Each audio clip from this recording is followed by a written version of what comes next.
राजा कृष्णदेव राय के दरबार में एक बहेलिया आया।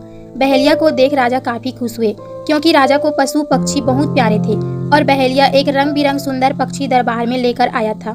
दरबार में आकर बहेलिया बोला, महाराज, मैं कल ही इस खूबसूरत और विचित्र पक्षी से जंगल से पकड़कर लाया हूँ। यह बहुत सुरीला है और तोते की तरह बात कर सकता है, साथ ही यह मोर की तरह नाच भी सकता है। आपको पशु पक्षी बहुत पसंद है, इसलिए इसे मैं आपके पास बेचने लाया हूँ।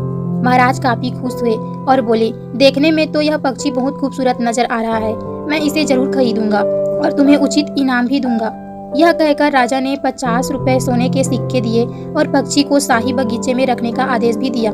यह देख तेनालीराम से रहा नहीं गया और उसने उठकर कहा, महाराज, मुझे नहीं लगता कि यह पक्षी मोर की तरह नाच सकता है। मुझे तो यह भी लगता है कि यह पक्षी कई सालों से नहाया तक नहीं है। यह सुनते ही बहेलिया घबरा गया और रोने वाला मुंह बनाकर बोला, महाराज, मैं बहुत ही गरीब बहेलिया हूँ। पंछियों को पकड़कर और उन्हें बेचकर ही मेरा घर चलता है। जितना मैं पशु पक्षी को जानता हूँ, इसे प्रमाण भी जरूरत नहीं है और ना ही शक किया जाए। बेशक मैं गरीब हूँ, लेकिन इसका मतलब यह नहीं है कि तेनालीराम जी मुझे गरीब कहेंगे। यह बात सुनकर महाराज भी तेनालीराम पर नाराज हुए।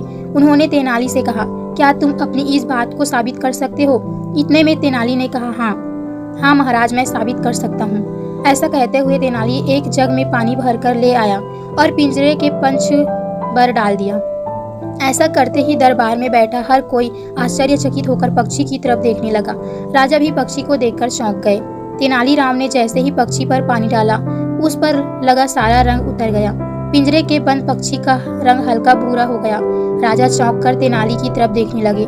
तेनाली ने झट से राजा से कहा कि महाराज, यह एक जंगल कबूतर है, न कि कोई विचित्र पंछी। महाराज ने तेनाली से पूछा, तुम्हें इस बात का पता कैसे चला? पक्षी को रंग कैसे है?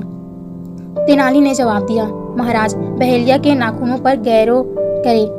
बहेलिया के रंगीन नाखून और पक्षी का रंग एक जैसा ही है। इस बात से यह पता चल सकता है कि बहेलिया ने पंछी को रंगा था।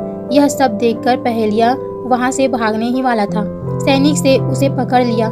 राजा ने उसे जेल में बंदी बनाकर आदेश दिया और उसके सोने के सिक्के तेनालीराम को दे दिए। तो इस कहानी से हमें यही शिक्षा मिलती है कि झूठ को चाहे जितना भी छिपाने की कोशिश की जाए, वो सामने आ ही जाती है। इसलिए कभी भी झूठ बोलकर या लालच से किसी चीज की चाह न रखें।